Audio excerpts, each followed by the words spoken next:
Hoy quiero contarle una nueva historia. Una historia que muy pocos conocen. Desde siempre he sentido una especial inclinación por los personajes malditos y marginados. Personajes odiados, amados y discutidos. Colón es uno de ellos. El almirante se enfrentó a todo y a todos, pero muy pocos saben de su gran secreto. Sígame y se lo contaré.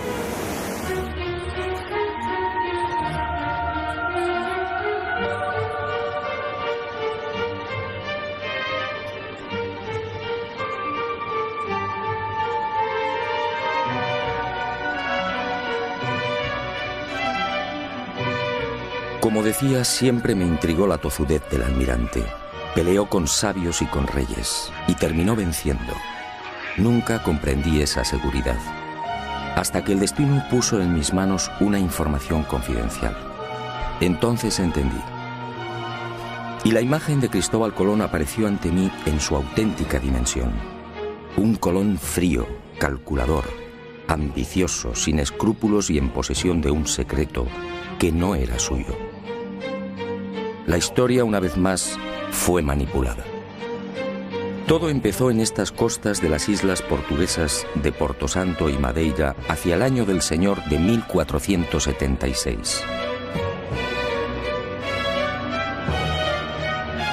Mejor dicho, la historia arranca mucho antes y en otros parajes muy distintos.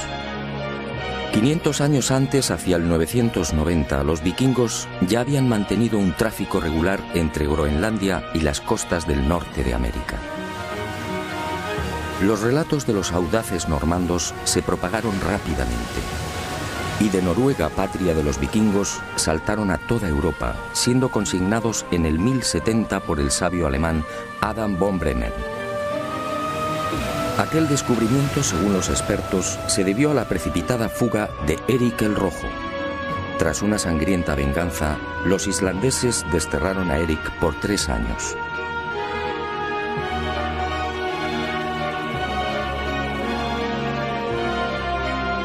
Y el Rojo se embarcó rumbo al oeste con su familia y un puñado de seguidores.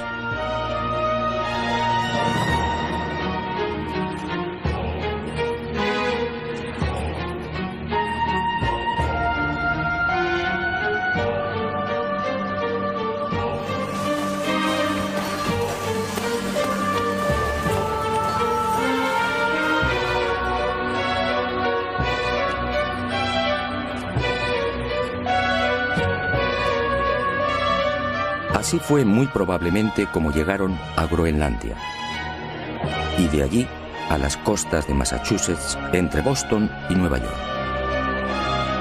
En 1311 otro audaz pueblo, el Mandinga, ubicado en las costas del África Occidental, se aventuró igualmente en el océano. Y el rey Abubakari II, al frente de 2000 piraguas, tocó tierras americanas. La expedición descubriría Recife, en Brasil, pero nunca regresaron.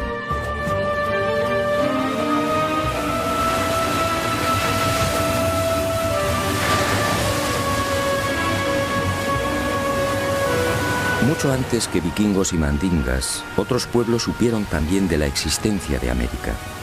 Fenicios, griegos, romanos, bereberes y árabes, entre otros, tocaron al parecer las costas orientales americanas. Colón, en efecto, fue el último.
¿Árabes en América?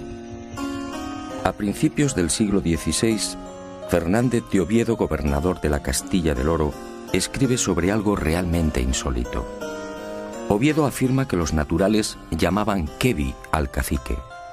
Kebi en árabe significa grande. Y asegura también que aquellas gentes rezaban en mezquitas. Así consta en sus crónicas. ¿Cómo entender esta presencia árabe en América antes de 1492? ¿Y cómo entender el escrito entregado por el Papa Inocencio VIII a Martín Alonso Pinzón antes del descubrimiento?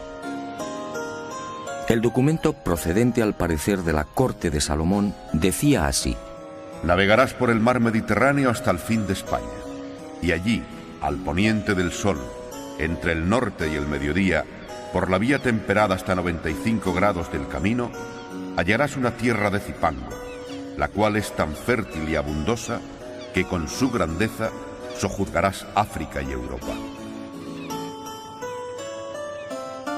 Aunque el origen salomónico del documento resulta más que dudoso, Europa no existía como tal en el 900 a.C., la verdad es que si la historia fue cierta, Alonso Pinzón habría recibido antes de embarcarse con el almirante una información secreta que apuntaba directamente a México. Como es sabido, este país se encuentra a 95 grados del Guadalquivir.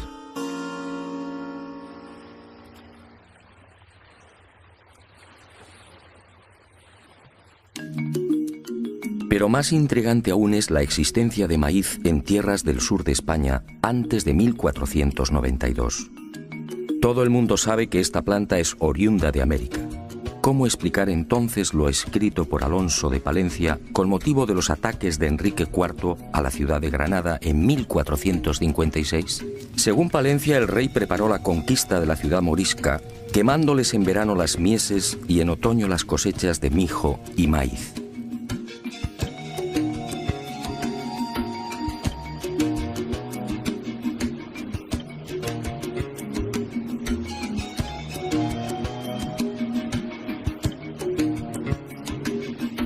¿Y cómo explicar los aranceles de descarga registrados en los puertos de Barbate, Vejer, Conil y Chiclana, al sur de España, en los que años antes del descubrimiento se hace expresa mención de la manegueta, la guindilla que se cultivaba en Chiapas, en la actual Guayana Francesa y en Jamaica? Unos comprometedores aranceles de descarga, en los que también se pasa lista a otras mercancías típicamente americanas. Aranceles, insisto, redactados antes de 1492. ¿Quién transportaba esa mercadería?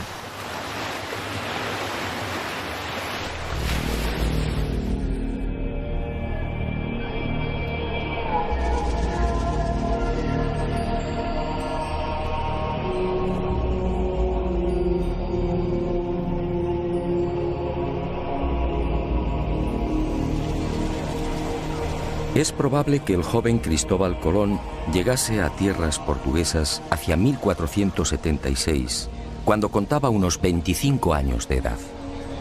Procedía de una familia humilde. No poseía otra ilustración que las primeras letras. Fue a raíz de su estancia en Portugal cuando empezó a leer y a cultivarse.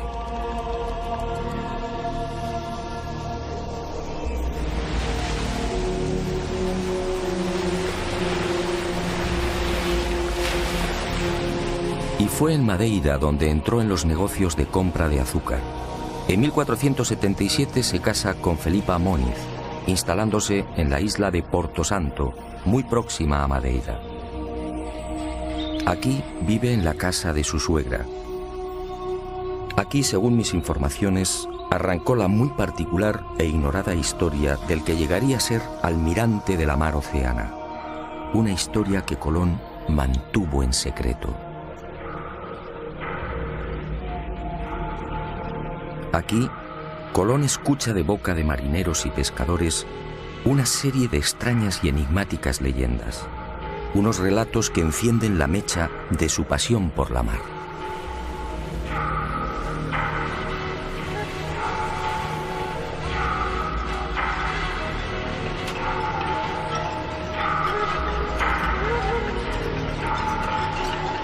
Las gentes de las Azores le contaron cómo los vientos de poniente arrojaban con frecuencia a las playas restos de árboles desconocidos en aquellas islas. En una ocasión, la mar depositó en la isla de las Flores los cadáveres de 2 hombres de caras muy anchas y aspecto distinto al de los europeos y africanos. En esas fechas, hacia 1477, en un viaje de negocios a la ciudad irlandesa de Galway, el propio Colón fue testigo de la presencia de un hombre y una mujer que habían llegado por mar y que en nada se parecían a los europeos. El genovés los tomó por chinos o hindúes, arribados a Irlanda por el occidente.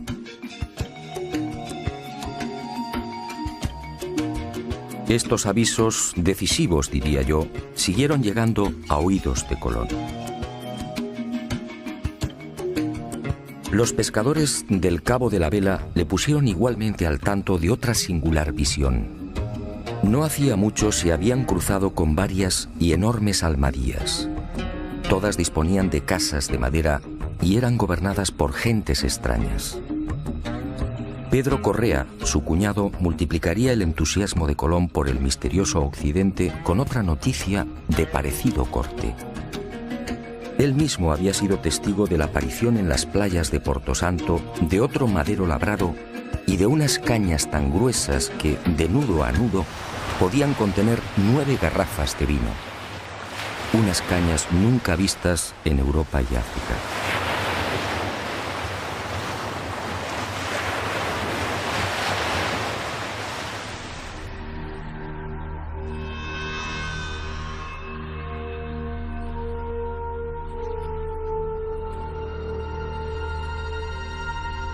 Paso a paso, Cristóbal Colón se vio envuelto en la apasionante idea de navegar hacia aquel horizonte por el que se ponía el sol. Y fue este creciente entusiasmo lo que muy probablemente decidió a su suegra a entregarle las cartas y escritos de Bartolomeo Perestrello, su marido ya fallecido. Nada se sabe con certeza de estos papeles del que fuera navegante italiano y gobernador de Porto Santo. Lo que sí parece claro es que aquella información debió coincidir con las narraciones de marinos y pescadores lusitanos y castellanos. Fue en esas fechas, alrededor de 1478 o 1479, cuando al fin el destino llamó con fuerza al corazón del inquieto Cristóbal Colón. Y sucedió algo que cambiaría bruscamente el rumbo de su vida. Algo que muy pocos conocieron y conocen. Algo que se convertiría en su gran secreto y finalmente en su gran tragedia. En esos años, la mermada tripulación de una carabela casi desguazada arriba casualmente a las costas de Porto Santo. Son hombres enfermos y maltrechos. Un piloto y 4 o 5 tripulantes. Son castellanos, quizá portugueses, y uno tras otro van muriendo. Colón, compasivo, se hace cargo del piloto y lo aloja en su casa. Y así, el increíble destino pone en sus manos una historia fascinante que cierra el círculo. Quizá por agradecimiento, quizá porque sabe que la muerte le ronda, este piloto anónimo termina por narrar a Colón los detalles de su peripecia. Navegando desde las costas africanas, probablemente en la región del Golfo de Guinea, la carabela que transporta madera y alimentos se ve sorprendida por una furiosa tormenta. Y los poderosos vientos alisios la desvían de su inicial derrota, presumiblemente hacia la península ibérica o Inglaterra. Finalmente, la tripulación escapa del temporal y descubre con asombro que se encuentra en mitad de unas islas completamente desconocidas. Ellos no lo saben, pero los vientos los han empujado hasta el Caribe. Y durante 1 o 2 años, 1476 y 1477, estos hombres blancos navegan de isla en isla. Son bien acogidos por los naturales, se mezclan y conviven con ellos, llegan a construir un pequeño fortín, descubren oro, y el piloto va tomando notas de cuanto ve. registra perfiles, ensenadas y montes, calcula leguas y distancias, reseña marcas y referencias, hasta que un día aquel paraíso se convierte en un infierno. La tripulación, carente de defensas, contrae una dolencia tan peligrosa como desconocida. Ellos no pueden saberlo, pero las bellezas taínas les han contagiado la espirochaeta pálida, la temible sífilis. El mal alcanza su fase secundaria y los hombres blancos ven con impotencia cómo sus cuerpos se cubren de pústulas, y la fiebre y los dolores terminan postrándolos. Al ver cómo sus compañeros van muriendo inexorablemente, el piloto anónimo decide regresar. Y allí, cosas del destino, está Cristóbal Colón. Es posible que este retorno del piloto anónimo ocurriera hacia 1477 o 1478. El navegante muere y Colón hace suya toda la información suministrada por el desdichado prenauta. Dueño y señor de la oportunísima revelación, Colón se entusiasma definitivamente con la idea de alcanzar esas tierras ignoradas, utilizando para ello el camino de Occidente. Esta asombrosa y secreta historia, guardada celosamente por el almirante, me fue facilitada hace ya 25 años por el entonces prior de los franciscanos de la Rábida, Francisco de Asís Oterino. Y fue él quien me aconsejó que consultase con los más destacados americanistas del momento. Un suceso que, según los cronistas de la época, terminaría filtrándose y propagándose, y en 1535 apareció por primera vez en letra impresa. Todo cuanto me reveló el prior de los franciscanos se vio ratificado con creces. Uno de los expertos que profundizó con mayor ahínco y rigor en el secreto de Colón fue el catedrático español Juan Manzano y Manzano. Él, en definitiva, me lanzó al ojo del huracán de este decisivo suceso. Por más que indagué, no fue posible averiguar la identidad o la nacionalidad de este piloto anónimo. Los cronistas de aquel tiempo hablan de un portugués o castellano, quizá vizcaíno. Antonio de Fuentes y Guzmán arriesga un nombre: Alonso Sánchez, de Huelva, que dice fue el piloto que dio los papeles a Colón. Lo que sí es seguro es que a partir de 1478, unos 16 años antes del descubrimiento oficial, Colón se convierte en un obstinado defensor de la vía occidental hacia las Indias. Una tozudez enraizada en la apropiación de algo que no era suyo.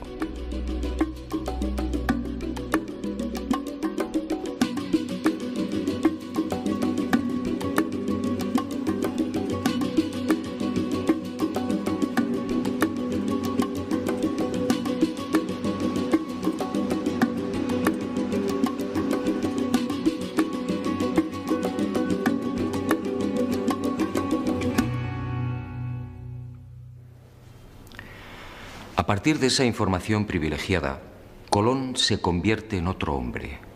Ya no son sospechas, ahora lo sabe.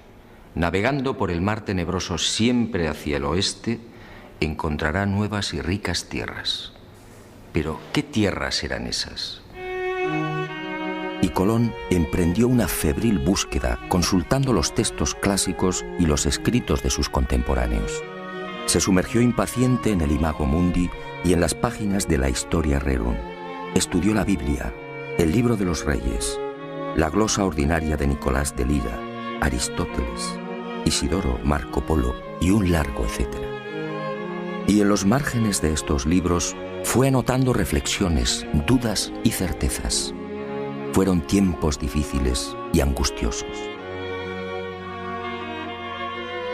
Hasta que un día el caprichoso pero sabio destino puso en sus manos una carta geográfica y unos documentos.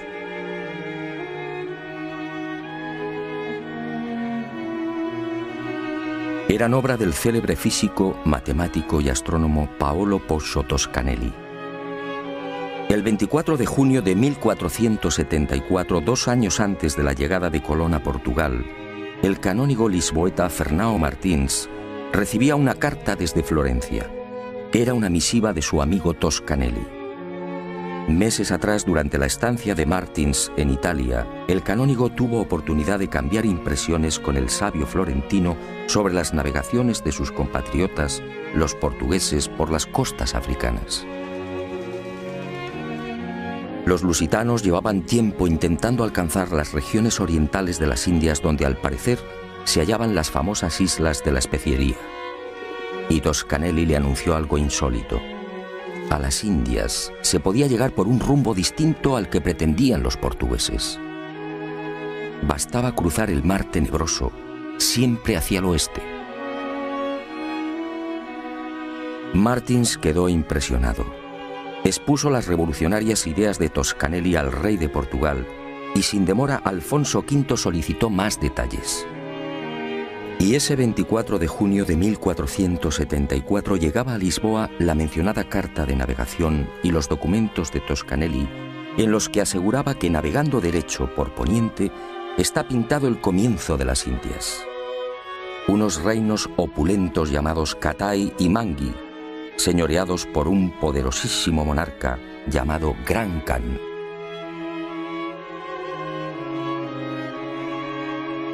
No es difícil imaginar la sorpresa y alegría de Colón al leer y repasar estos documentos de Toscanelli.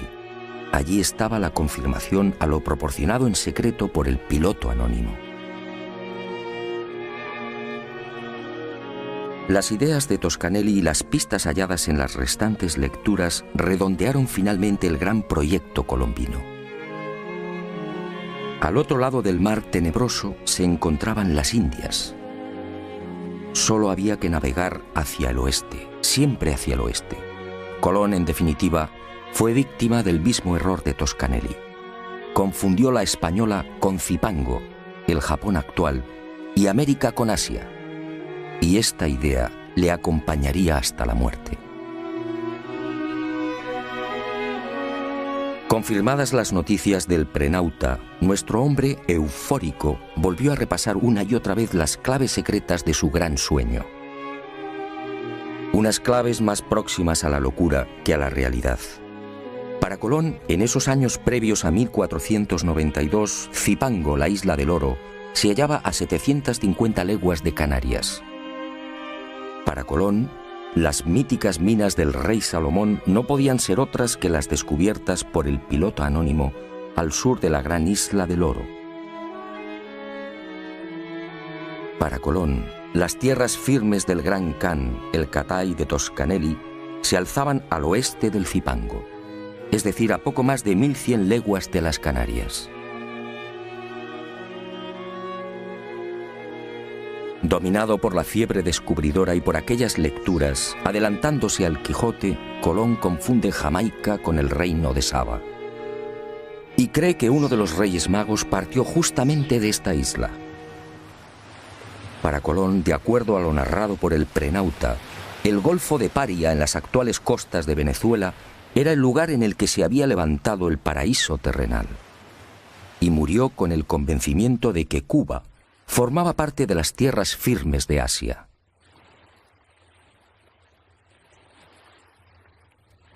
Y con el ambicioso proyecto descubridor perfectamente armado, Colón pasó a la acción. Sus primeros movimientos prudentemente lo llevaron hasta la región de Guinea. Pudo ser en 1482 o 1483. Quizá con la excusa de un viaje de negocios se embarca y recorre las aguas del Golfo africano. Pero su objetivo era otro. Colón, siempre minucioso, trata de verificar las informaciones del prenauta. Intenta comprobar in situ la dirección de los alisios y de las corrientes dominantes. El piloto anónimo estaba en lo cierto. Vientos y corrientes marinos empujan a los navíos hacia poniente. Y sin demora, Cristóbal Colón ofrece su sueño al rey portugués. Corría el año de 1484. De haber aceptado su propuesta, el futuro almirante de la mar Océana habría partido desde Cabo Verde en el mencionado Golfo de Guinea.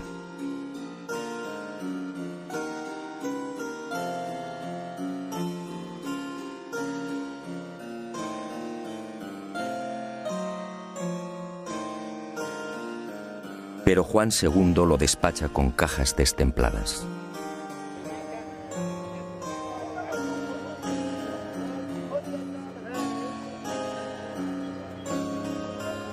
Colón desaparece y se traga la rabia. Lo que Colón no supo en esos momentos es que el rey a sus espaldas, aconsejado por Ortiz de Calzadilla, obispo de Ceuta, de quien mucho se fiaba, resolvió mandar en secreto una carabela. Así lo cuenta Hernando, hijo de Cristóbal Colón. Pero la carabela enviada con brevedad a las islas de Cabo Verde no halló lo que dijera Colón, y el proyecto colombino, como el de Toscanelli, fue olvidado por Juan II.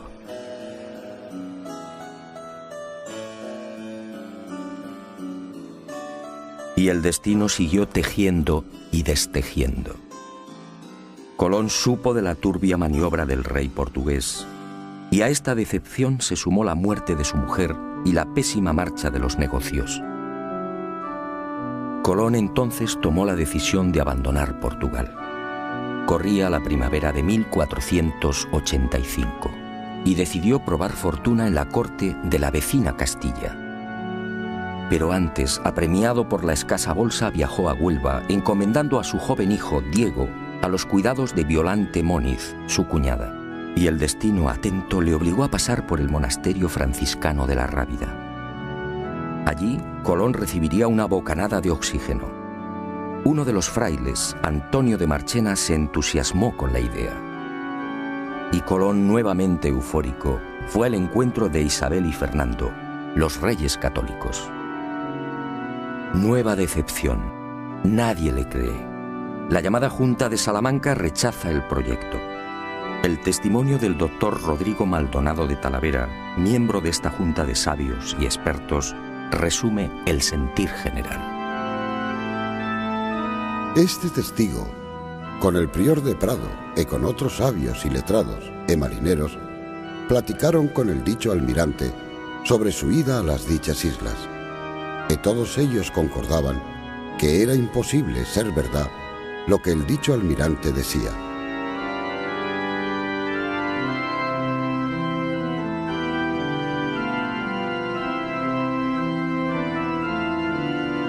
El segundo jarro de agua fría llegó en 1487. Y cuentan las crónicas que el futuro almirante no se rindió. Aquella vieja tozudez lo mantuvo alerta y firme. Pero las cosas no mejoraron. Y cuando todo parecía perdido, cuando el genovés pensaba ya en trasladar su proyecto al rey de Francia, algo cambió. Y estoy de acuerdo con la hipótesis de Juan Manzano y Manzano. Colón, forzado por las adversas circunstancias, no tuvo más remedio que desvelar parte de su secreto.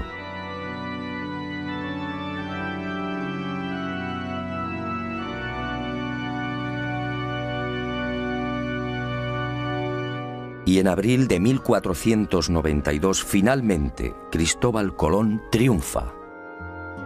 Concluida la conquista de Granada por los reyes católicos, los monarcas firman las llamadas capitulaciones de Santa Fe. Un documento insólito, una aprobación del proyecto colombino con un encabezamiento muy elocuente. Las cosas suplicadas que vuesas altezas dan e otorgan a don Cristóbal de Colón en alguna satisfacción de lo que ha descubierto en las mares oceanas,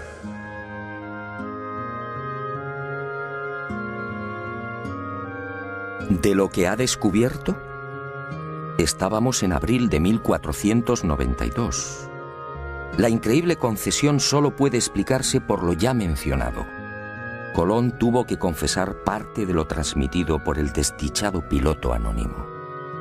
Pero obviamente silenció la fuente y mantuvo como suyo lo que era de otro. Pero hay más. En esos sospechosos documentos previos al gran viaje descubridor, los reyes católicos, al entrar en detalles, cometen 3 indiscreciones que confirman cuanto sostengo. Conceden a Colón los títulos de virrey y almirante y le otorgan 1/10 de cuanto se consiga en esas tierras incógnitas.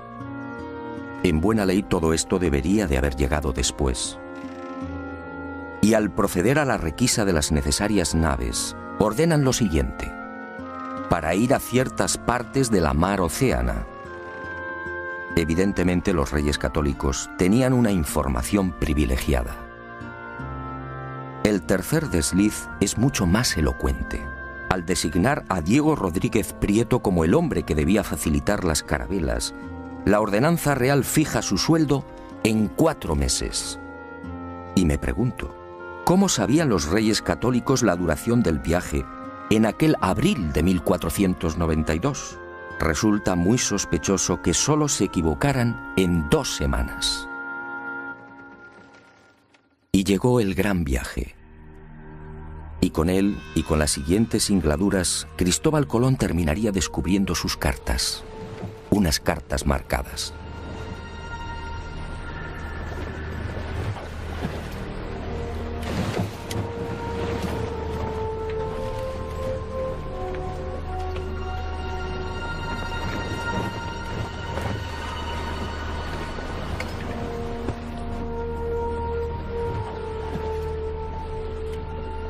Primer viaje.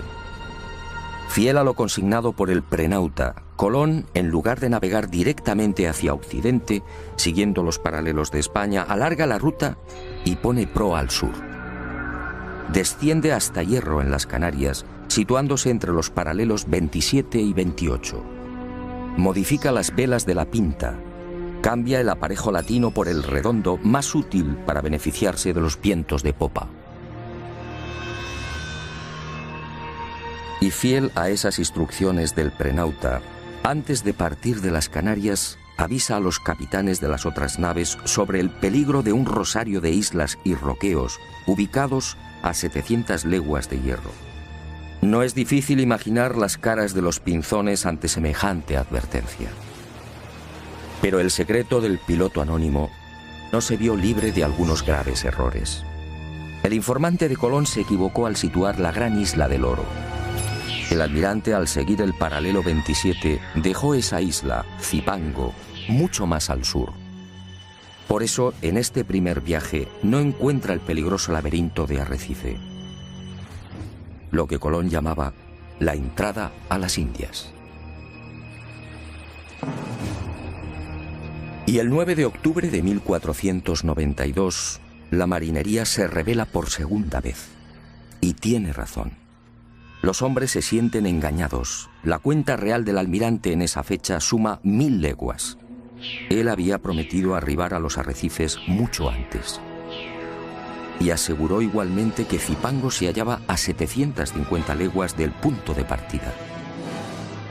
La situación en la Santa María, la nave capitana, se hace tan violenta que Colón reúne a los hermanos Pinzón y se ve obligado por segunda vez a desvelar parte de su secreto.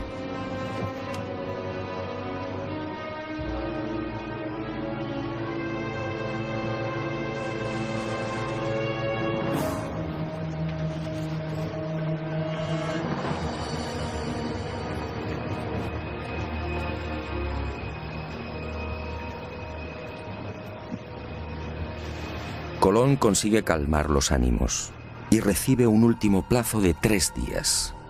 Si para entonces no han hallado tierra, regresarán. El 12 de octubre descubre Guanajaní, una pequeña isla del grupo de las Lucayas que Colón bautiza como San Salvador. El almirante, perplejo, no comprende. ¿Dónde ha estado el error? ¿Por qué no han desembarcado en Zipango? Y sigue de isla en isla buscándola.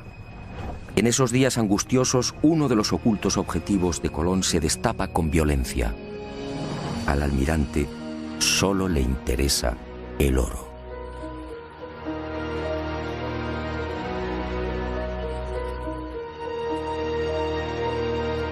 Colón deja atrás la costa norte de Cuba y, siguiendo las orientaciones de los indios, navega hacia el este, obsesionado por las minas de oro de Zipango. Y el 12 de diciembre tiene lugar otro suceso que llena de admiración a los marinos de la Niña y de la Santa María. Al desembarcar en una ensenada que Colón denominó de la Concepción, en la actual Haití, varios de los exploradores aciertan a establecer contacto con un nutrido grupo de indios, y entre ellos varios hombres blancos. Hombres y mujeres jóvenes tan blancos, dicen, como los de España. ¿Hombres y mujeres blancos entre los naturales caribeños?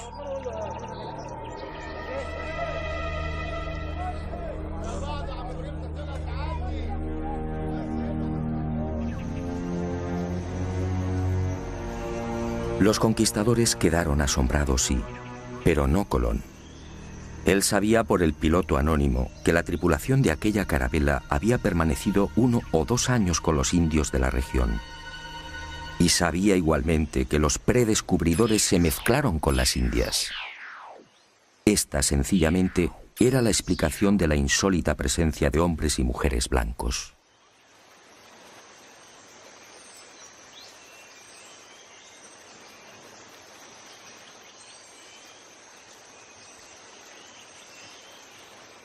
Y Colón por fin avista su gran objetivo.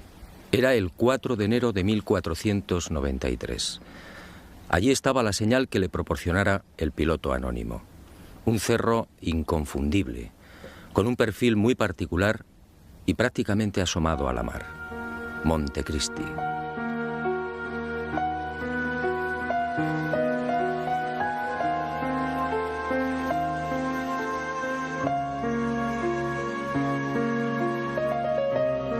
Y sin desembarcar, el almirante anuncia que allí está su ansiado Zipango.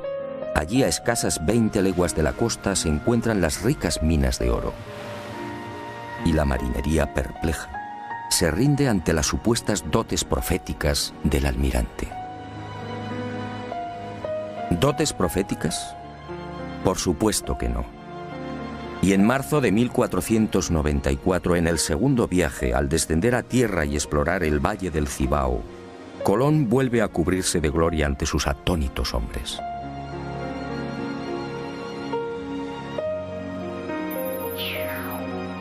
Después de fundar Isabela, marcha decidido hacia el sur, y a 18 leguas exactas de la costa, tal y como había advertido, localiza las minas.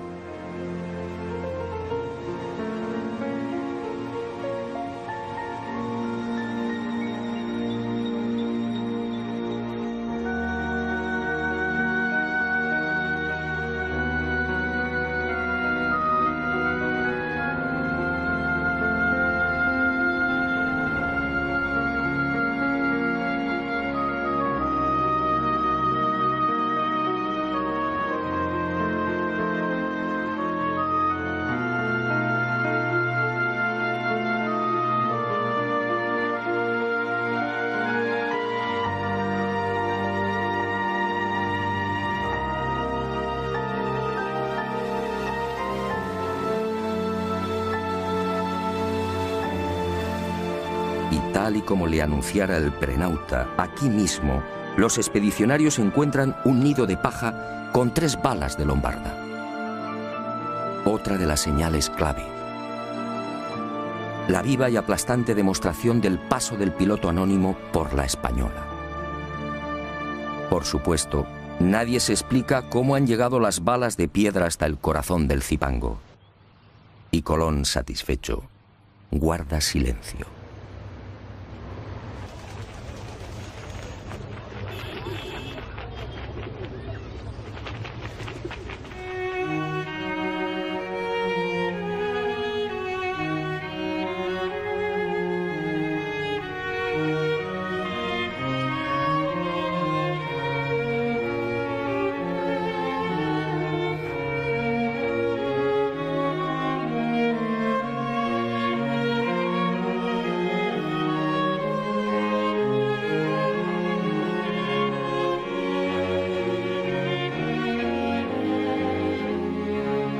Y fue también en ese segundo viaje cuando Colón, al aproximarse a la actual Jamaica, reclama la atención de la marinería y dijo: Señores míos, os quiero llevar al lugar de donde salió uno de los 3 magos que vinieron a adorar a Cristo, el cual lugar se llama Saba. Y cuando los españoles desembarcaron y preguntaron a los nativos, estos replicaron que la isla se llamaba Sobo. Entonces, el almirante explicó que Saba y Sobo eran la misma palabra, pero que los indios no la pronunciaban bien. El reino de Saba, otra de las obsesiones de Colón. Y todos, una vez más, se preguntaron, ¿cómo sabía el almirante el nombre de aquella isla sin haber puesto el pie en ella? La respuesta es elemental. Lo sabía por el piloto anónimo. Y conforme siguieron los viajes de exploración, las supuestas dotes proféticas del almirante dejaron sin aliento a cuantos le acompañaron. Así sucedió también en el segundo viaje. Durante esa larga travesía, Colón se sacó una molesta espina. En el primero, como se recordará, no pudo dar con el peligroso laberinto de Arrecife. En noviembre de 1493, en cambio, consiguió avistar la ansiada entrada a las Indias, tal y como le había referido el piloto anónimo. Allí encontró Matininó y Cariz, las islas de las Amazonas y de los caníbales, y las bautizó con los nombres de Guadalupe y Dominica respectivamente. Y fue en Guadalupe donde se registró otro desconcertante suceso que, supongo, hizo sonreír maliciosamente a Colón. Los españoles, al penetrar en una de las aldeas, fueron a topar con dos objetos imposibles: un codaste y un cazuelo de hierro. El primero, la pieza recta y vertical que remata la nave por popa, nada tenía que ver con las canoas utilizadas por los indios. En cuanto al cazuelo, ¿qué pudieron pensar los españoles?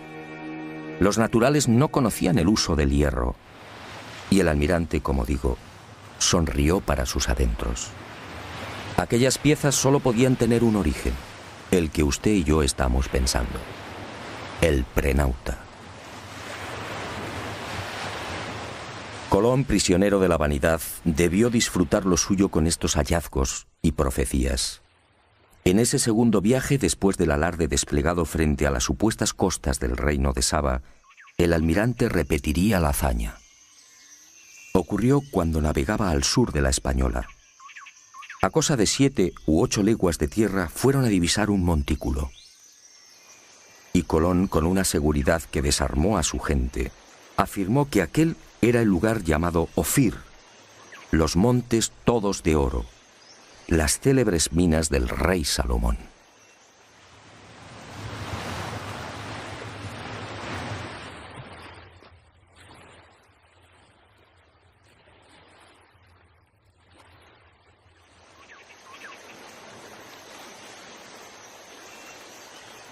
Después, las imaginarias minas del rey Salomón serían explotadas por los conquistadores, y el lugar fue bautizado como San Cristóbal.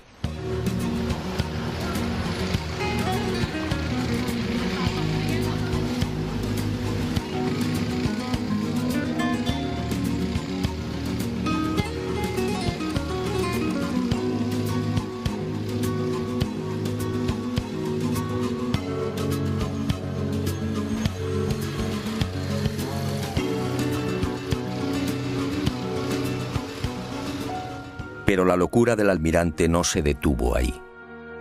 El piloto anónimo le había informado también de un increíble lugar en el que los ríos procedentes de una montaña desembocaban en un enorme lago, produciendo un gran estrépito al chocar con la mar. En el tercer viaje a las Indias, en 1498, Colón busca ese territorio situado a cosa de 50 o 70 leguas al sur de Zipango, según el prenauta. Y lo encuentra. Es el Golfo de Paria, al norte de la actual Venezuela. Descubre el lago, los ríos y queda maravillado al escuchar el fortísimo ruido provocado por la reunión de las aguas dulces y saladas. Y la imaginación, basada en las lecturas del Imago Mundi, le lleva a identificar aquel lugar con el paraíso terrenal. De hecho, lo bautiza con el nombre de los jardines, en recuerdo del jardín del Edén, y murió creyendo que había pisado la sagrada patria de Adán y Eva. Colón, en efecto, disponía de una información secreta y privilegiada, y la utilizó sin escrúpulos incluso para programar los viajes de vuelta a España. El primero sirve de claro ejemplo de lo que afirmo. Aquel 16 de enero de 1493, cuando toma la decisión de retornar, pone rumbo nordeste, cuarta al este. Busca el paralelo 38 frente a las costas de Virginia y desde allí, sorteando los alisios, se dirige al este. Los fuertes vientos del oeste y la corriente del Golfo lo desplazan hacia Europa. Y Colón termina desembarcando en Lisboa. ¿Cómo pudo saber que debía navegar hacia el norte? ¿Por qué evita el rumbo que había mantenido con tanta tozudez a su salida de Hierro? Colón no conocía la zona. Nada sabía de la corriente del Golfo y, sin embargo, acertó.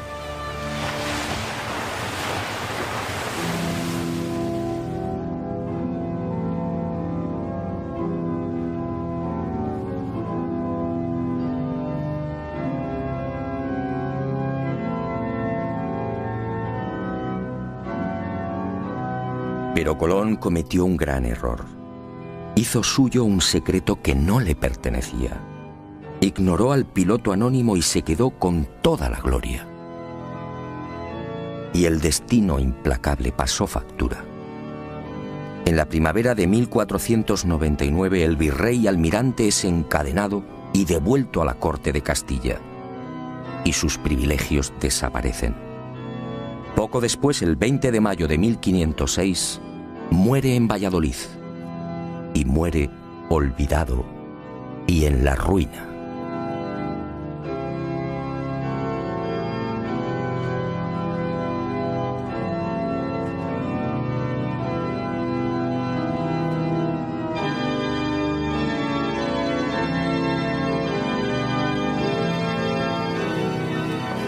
Ni siquiera sus restos descansan en paz.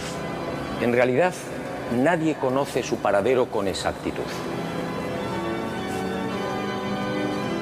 Para muchos americanos, Colón descansa en este lugar, en la capital de la República Dominicana, su querida Española. Como reza el viejo adagio, no hay plazo que no se cumpla, ni deuda que no se pague.